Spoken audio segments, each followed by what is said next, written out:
A life that began as a simple worker in a diamond mine had transformed into one of Africa's most powerful leaders. Now, Ibrahim Traoré sat at the same table with Western company CEOs who had come to purchase the mine where his father had died. But not everyone at the table was showing their hand. In the meeting hall of the presidential palace in Ouagadougou, the capital of Burkina Faso, representatives of the world's most powerful mining companies were seated at the head of the table. Standing tall in his military uniform, Ibrahim Traoré was calmly listening to the offers for his country's most valuable treasure. Mr. President, Atlantis Mining offers $1.2 billion in cash and a 20-year technology transfer to your country for the Blue Diamond Mine, said Charles LeBlanc, his face flushed. This will have diplomatic and economic consequences, President Traoré. Your country doesn't yet have the technology to operate such a mine on its own. Traoré smiled. You're mistaken, Mr. LeBlanc. For the past 2 years, more than 200 mining and geology engineers have been trained at Burkina Faso Technical University. Additionally, construction of our lithium processing plant has already begun. Wei interjected, Mr. President, this may be a hasty decision. Perhaps you should reconsider our offer. Your offer isn't even 5% of the real value, Mr. Wei, said Traoré. The lithium reserves at Blue Diamond constitute approximately 15% of the world's currently known reserves. This is a resource worth at least $50 billion. Wilson's face paled. This is impossible. Not impossible, Mr. Wilson, just a reality you thought only you knew. Traoré opened a folder on the podium. Now I'm presenting you our real offer. The operating rights of the Blue Diamond Mine will remain with Burkina Faso. However, we're open to international partnerships for processing and marketing. Here are our terms. The press members were taking notes frantically as they watched the developments in astonishment. This was a historic moment, not just for Burkina Faso, but for all African countries. Outside the meeting hall, Burkina Faso military units had already surrounded the mine. Atlantis mining security personnel had been disarmed. The operation had been completed without bloodshed. That afternoon, international reactions began to pour in. The French Foreign Ministry described Burkina Faso's decision as an unacceptable nationalization and threatened sanctions. The U.S. State Department spokesperson stated, Burkina Faso's unilateral action threatens international investment security. We are evaluating all legal options to protect the rights of American companies. The Chinese Foreign Ministry made a more cautious statement, we hope all parties will find a solution through dialogue. Traoré convened an emergency cabinet at his palace. Finance Minister Kanebo was concerned. French banks have frozen our accounts. The IMF and World Bank have suspended our loans. Our foreign exchange reserves are limited. As expected, said Traoré. Activate Plan B, implement the agreements we signed with Russia and Iran. Request the first batch payment for lithium in gold. Foreign Minister, Traoré, we're receiving messages of support from the African Union. The leaders of Mali, Niger, and Guinea have announced their support for our decision. Also, BRICS countries are giving positive signals. We need to explain to our people, said Traoré. I'll speak on national television tonight. That evening, the people of Burkina Faso gathered around their televisions. Traoré spoke calmly but resolutely. My dear citizens, today we opened a new page in our country's history. The Blue Diamond Mine now belongs entirely to us. They hid the true value of this mine from us for years. They showed us only the diamonds but concealed the lithium deposits, which are the real treasure. He showed his father's blue diamond piece in front of the camera. My father died in this mine. In memory of him and thousands of Burkinabe workers like him, we reclaimed these resources today. There will be difficult days ahead.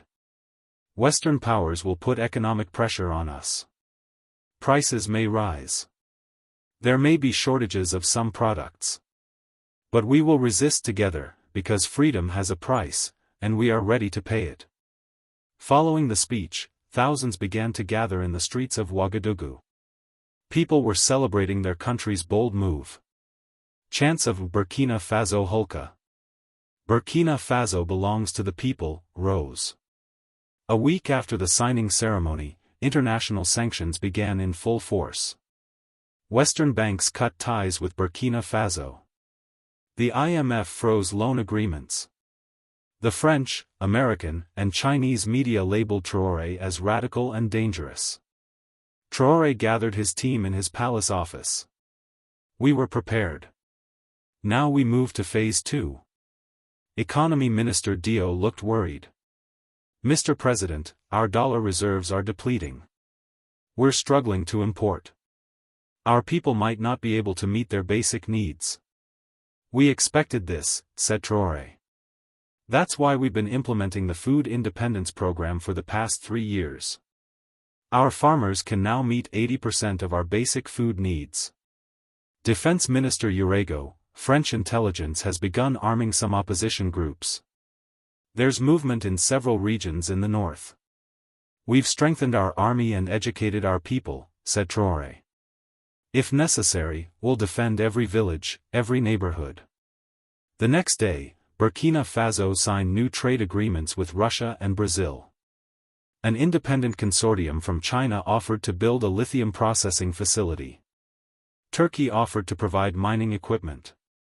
We just need time, Traoré said in an address to his people. The first lithium from the Blue Diamond mine will enter the international market in 3 months. Until then, we must resist together. While Western media claimed Traoré was committing economic suicide, messages of support began to arrive from other African countries. Mali, Guinea, the Democratic Republic of Congo, and South Africa made statements supporting Burkina Faso's sovereign right. A movement called the Traoré model started, especially among young Africans. Hashtags like #OurBlueDiamonds and #AfricaIsOurs trended globally on social media. 3 weeks later, the first serious crisis erupted. General Boubacar attempted a French-backed coup. At midnight, he surrounded the presidential palace with a small military unit. But Traoré's intelligence was prepared. The coup attempt was suppressed within hours. Footage broadcast on national television showed General Boubacar and other coup plotters in custody. Seized documents revealed that French intelligence had financed the coup plan. This event strengthened the people's support for Traoré even more. The streets filled with crowds chanting, "Death to traitor Boubacar." However, Traoré chose a different path. Instead of executing Boubacar, he called him to testify in a live broadcast. "General Boubacar," said Traoré in a calm voice, "today I want to ask you not about your punishment, but why you betrayed your country." Boubacar answered, trembling, "The French offered me 5 million euros. They promised a new life, a luxury villa in Europe. What about your country's independence? The future of your people? What is their value?" The general remained silent, bowing his head. Here is the clearest example of how the West controls Africa, said Traoré, turning to the cameras. They divide us by using the weaknesses within ourselves. This event also resonated in international public opinion. France denied any involvement in the coup attempt, but the evidence was clear. Many citizens in Western countries began to question their government's role in such activities. The West's economic pressure continued for 6 months. The people of Burkina Faso went through difficult times. There were shortages of some basic products. Prices rose. Street protests began. Traoré addressed the nation on national television every evening. "Freedom has a price, my brothers and sisters. But this price is less than the cost of centuries of exploitation."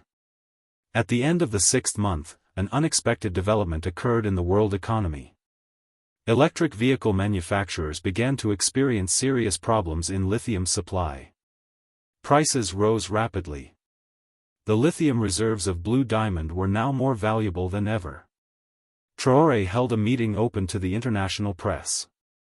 Burkina Faso is open to world markets under fair trade conditions. However, we will never relinquish control of our resources. The first breakthrough came from the German automotive giant Volkswagen.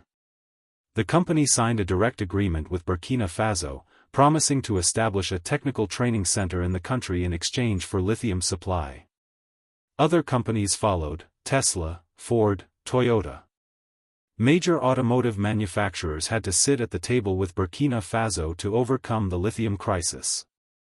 However, there were also challenging struggles within the country during this process. The operation of the Blue Diamond mine turned out to be more complex than expected. Technical problems, staff shortages, and logistical difficulties were slowing down production. Traoré was constantly visiting the mine, day and night. He worked with engineers, trying to solve problems on site. One night, as he was working late in his office at the mine, Konate, the old miner, knocked on the door. "Mr. President, I wanted to talk to you," said the old man. "Please, Konate. I owe you a lot." "My father also worked in this mine," said Konate, looking out the window. "And his father too. For 3 generations, we gave the wealth of this land to foreigners. We're not giving it anymore," said Traoré. "Now this wealth belongs to us." "Yes, but it's not enough," said Konate. "Operating the mine is just the beginning. What's really important is how we use this wealth." Konate pulled a small notebook from his pocket. "Here are the names of all the workers in the mine, those who lost their lives, got sick, became disabled while working here in the last 30 years. They're all here." Traoré took the notebook and turned the pages. Hundreds of names. Hundreds of lives. "What do you want me to do, Konate?" "Allocate part of the income from the mine to these people and their families. Create a fund, not just for them, but for all miners. Health insurance, education, scholarships, retirement rights." Traoré nodded. "You're right. It's not enough just to take back the mine. We must also ensure justice."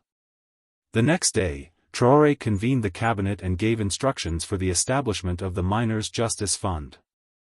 15% of the income from Blue Diamond would be allocated to improve the living conditions of miners and their families. 8 months later, the IMF and World Bank lifted the sanctions. Western banks began to work with Burkina Faso again. But the terms were different now. The new mining agreements, known as the Blue Diamond Model, stipulated that the majority stake in natural resources would remain with the host countries. Burkina Faso had reached a position where it could dictate its own terms. 1 year after the nationalization of the Blue Diamond mine, a brand new community began to form around the mine. Modern housing, schools, and hospitals were built. A new living area was created for more than 2,000 workers and their families working in the mine. Burkina Faso's first lithium processing facility was rising in an area close to the mine. Engineers from Russia and China were training local teams. Young Burkinabe engineers were learning complex processing procedures. One morning, Traoré visited the mine. With him were young students from all over the country. They were all students of the newly established Blue Diamond Technical Academy. "This mine is no longer just a mine," Traoré told the students. "This is a symbol of our independence and our future." The students toured different sections of the mine. They saw the lithium extraction process, diamond processing facilities, and quality control laboratories. One of the oldest workers at the mine approached Traoré. "Mr. President, I want to show you something." The worker took Traoré to an old section of the mine. Here, at the site of the 1994 collapse, there was now a small monument. The names of the workers who lost their lives in the accident were written on it. At the top was the name of Amara Traoré. "We made this," said the old worker. "We won't forget them anymore." Traoré touched his father's name. His eyes were filled with tears. "Thank you," he said quietly. That day, a special ceremony was held at the mine. The first lithium batch extracted from Blue Diamond was ready to be exported in processed form. Its value was approximately $500 million. In his speech at the ceremony, Traoré said, "Today we're not just exporting a mineral. We're declaring our independence, our dignity, and our right to determine our own destiny to the world." The international journalists attending the ceremony were amazed at how a move they had labeled as madness a year ago had now turned into a success. 1 year later, Traoré was at his father's grave. With him stood the first graduates of the newly established mining academy, all young Burkinabe. "My father left me a small blue diamond," Traoré told the young people. But that wasn't his real legacy. The real legacy was the belief that the wealth of our lands belongs to us. In the distance, the new facilities of the Blue Diamond mine were visible. Now, all the employees were Burkinabe. The mine's profits were being used to improve the country's infrastructure, education, and health system. A young miner stepped forward. "Mr. President, we want to give you something." A small box was handed to Traoré. Inside was a ring made of blue diamond, engraved with his father's name. "This diamond piece was extracted from the vein where your father worked," said the young miner. "Now we provide health insurance and education scholarships to the family of every worker in the mine. No one will have to grow up without a father." Traoré put the ring on his finger. Western powers were still maintaining economic pressure, but Burkina Faso was resilient, and now the future of the country was in its own hands. "When my father died in the mine, I was 8 years old," said Traoré. "That day, I made a promise to myself: one day, the wealth of our country would belong to our own people." That same day, a new facility was opened next to the Blue Diamond mine, the Amara Traoré lithium processing plant. This was Africa's first full-capacity lithium processing facility.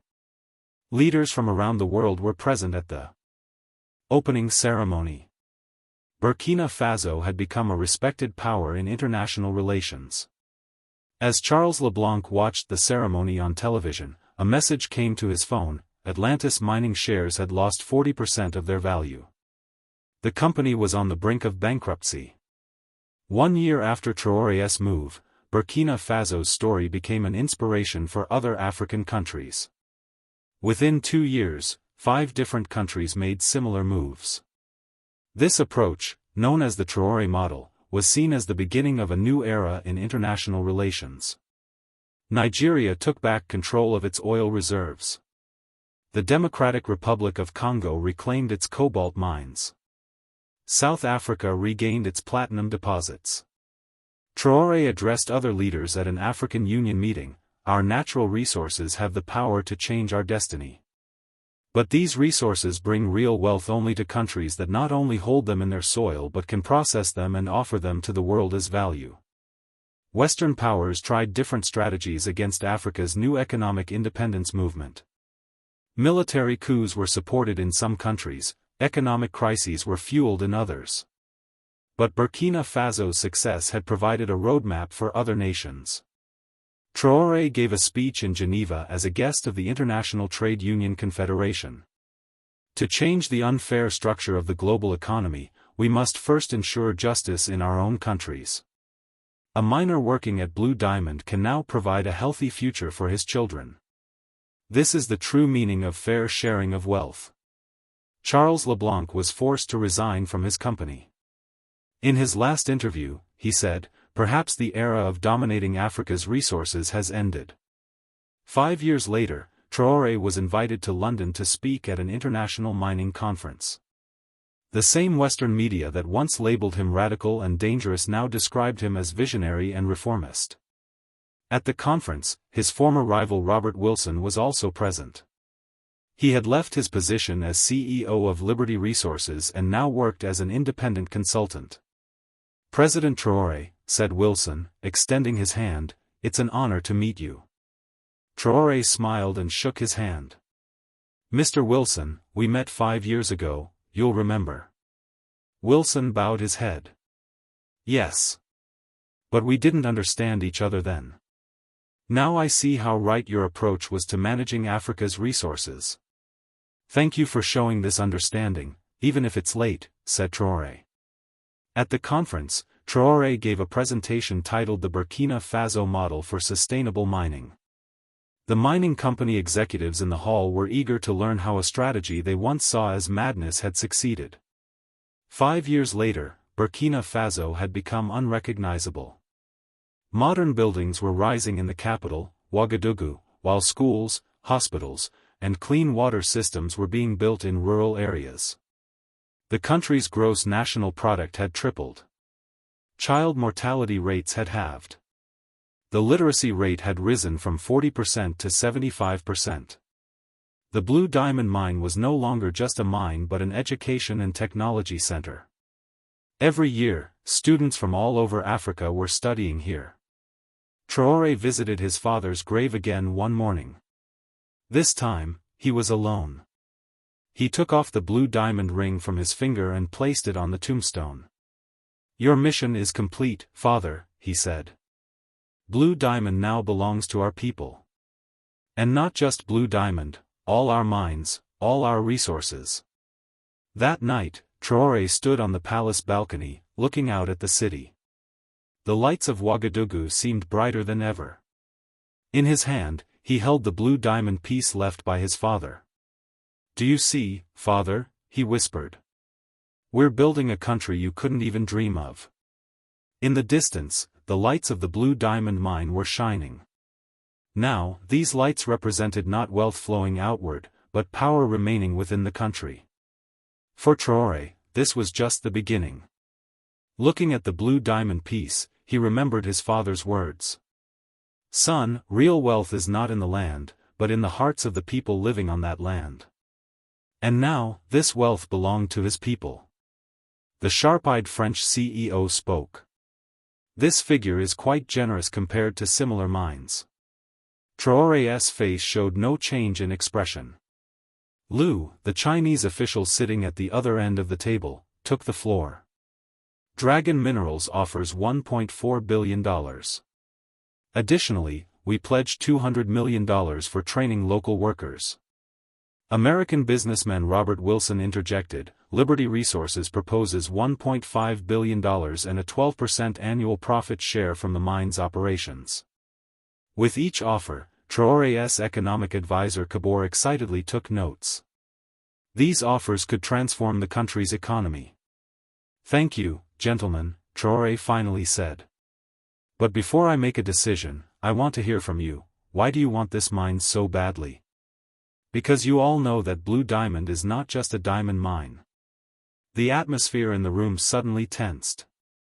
Eyes darted between each other. LeBlanc cleared his throat. "Mr. President, Blue Diamond produces some of the world's highest quality diamonds. The rare blue tones are particularly valuable in the luxury market." "Is that all?" Traoré asked, not taking his eyes off LeBlanc. "Of course, mining operations always have multiple sources of value," Wilson interjected. "From secondary minerals to logistical infrastructure, many factors determine a mine's value." Traoré slowly stood up and began walking around the conference table. "Gentlemen, I'm going to be straightforward with you. Before coming to these negotiations, I knew exactly what Blue Diamond is. And I think you know too. 3 days ago, I encountered an old miner in northern Burkina Faso," said Traoré as he walked toward the window. "A man named Joseph Conate. He worked at Blue Diamond 30 years ago, and he told me a very interesting story." The room was completely silent. Small beads of sweat began to form on LeBlanc's forehead. "Before we continue this meeting, I'd like to show you a video," said Traoré, signaling to his assistant. On the large screen in the meeting room, the image of an elderly man appeared. Joseph Conate was holding a document with his bony hands. "My name is Joseph Conate. I worked on the geological research team at Blue Diamond Mine between 1990 and 1995. In 1994, during our drilling in the southern part of the mine, we discovered a vast lithium deposit beneath the main diamond vein. We submitted our reports to Atlantis Mining, but the company concealed this information from the public." LeBlanc quickly stood up. "This is unacceptable. Who is this man? These claims are completely baseless." Traoré calmly said, "Please sit down, Mr. LeBlanc. The video isn't finished yet. Connate continued, I was working with Amara Traoré. We both understood the significance of this discovery. But the company management buried our reports. A week later, a suspicious accident occurred in the mine. Amara lost his life. I escaped and have been hiding ever since. The screen went dark. Traoré returned to the table and he opened the file in front of him. Mr. LeBlanc, Mr. Way, Mr. Wilson, I have geological reports dated 1994. Also, here are communications between senior executives at Atlantis Mining.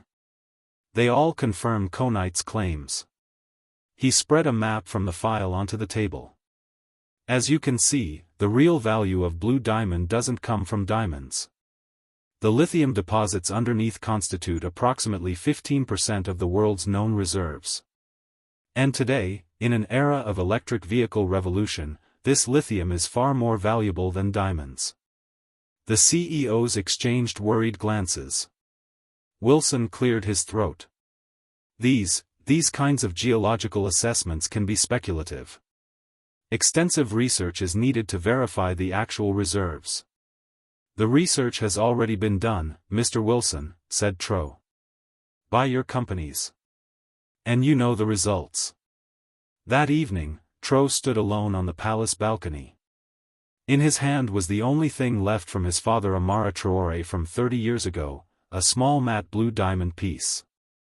Economy Minister Dio approached him. Mr. President, the offers are extraordinary.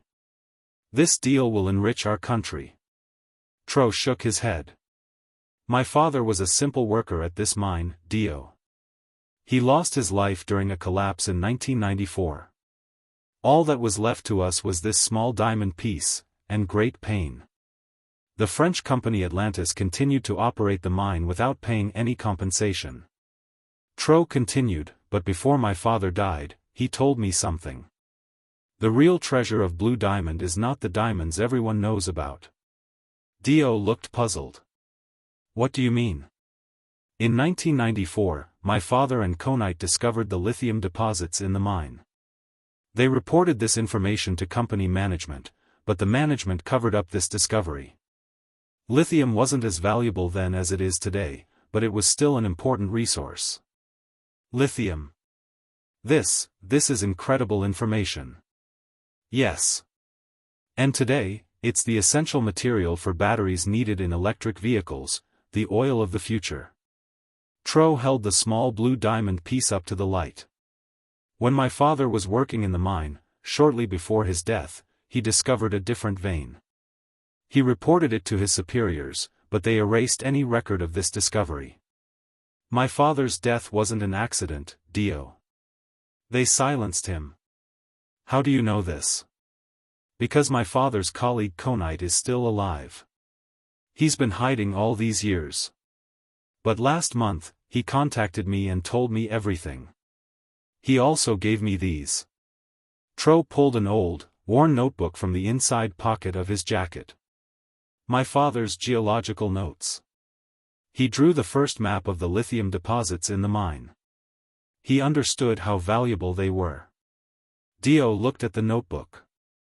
So, this meeting, a trap? A trap, said Tro, with determination in his eyes.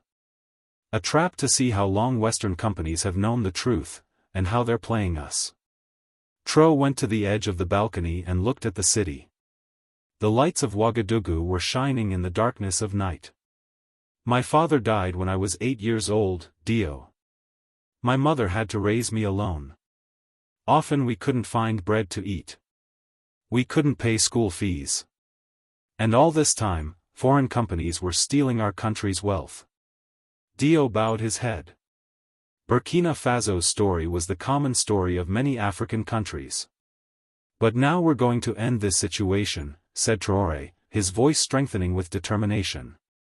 Not just Blue Diamond, but all our mines, all our resources will belong to our people. At midnight, Tro was holding a secret. Meeting with a few trusted advisors, Intelligence Chief Sankura opened the files in his hand. Confirmed, Mr. President, the lithium reserves in the mine are at least 20 times the known value.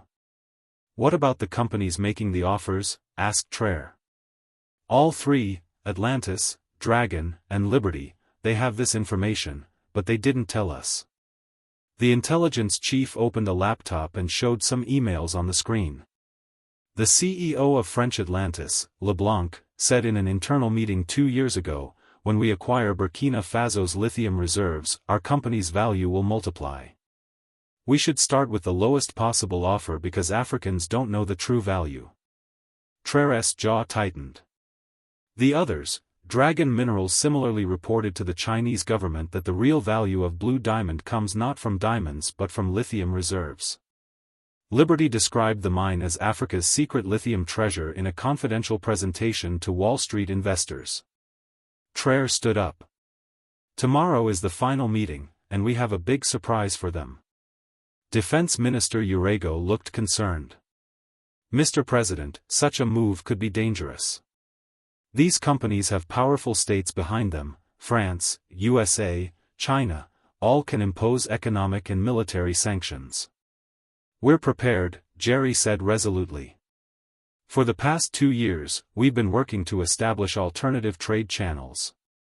We've made secret agreements with Russia, Brazil, Turkey, and Iran.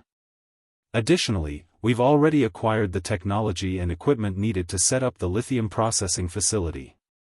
Economy Minister Dio looked astonished. But how did you accomplish this?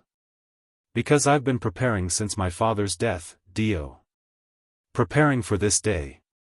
For this moment. Intelligence Chief Sankura brought another file to the screen. Mr. President, we've also detected activities of Western intelligence services, especially the French DGSE, which is in contact with some opposition elements in our country. They're preparing the ground for a possible coup attempt. Names? Asked Traoré. General Boubacar, Colonel Zeta, and former Economy Minister Traoré. All three received significant amounts of money from France. Traoré nodded. Continue monitoring them, but don't touch them for now. First, let's secure the mine, then we'll deal with the traders inside. Meanwhile, in one of the city's luxury hotels, Charles LeBlanc was talking on the phone. Don't worry, Traoré knows nothing. Tomorrow he'll sign the agreement, and Blue Diamond will be ours. When we start operating the lithium deposits, this company's value will increase tenfold. Louis was conferring with Beijing in his own room. Americans and French have also submitted their offers, but ours is the highest. President Traoré is running a country facing economic difficulties. He can't refuse the money. Robert Wilson was leisurely sipping his drink at his hotel's bar. To the men beside him, he said, when I get this agreement signed, our factories in Detroit will become the world's largest electric vehicle manufacturer. Lithium, that's where the real power lies.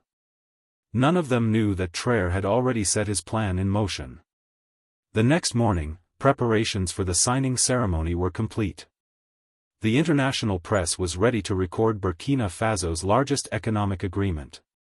Charles LeBlanc, Liu Wei, and Robert Wilson entered the hall, each wondering which company would be the winner. All three were confident. Traoré arrived right on time and took the podium. Distinguished guests, we are here today to sign an agreement that will shape the future of our country. LeBlanc smiled confidently. Traoré continued, however, the agreement we will sign is not the one we discussed yesterday. A murmur rose in the hall. I would like to announce that we are rejecting the offers of Atlantis Mining, Dragon Minerals, and Liberty Resources. The three CEOs looked at each other in shock. Instead, today I am announcing the establishment of the Burkina Faso National Mining Company. The Blue Diamond Mine now belongs entirely to the people of Burkina Faso. LeBlanc stood up angrily.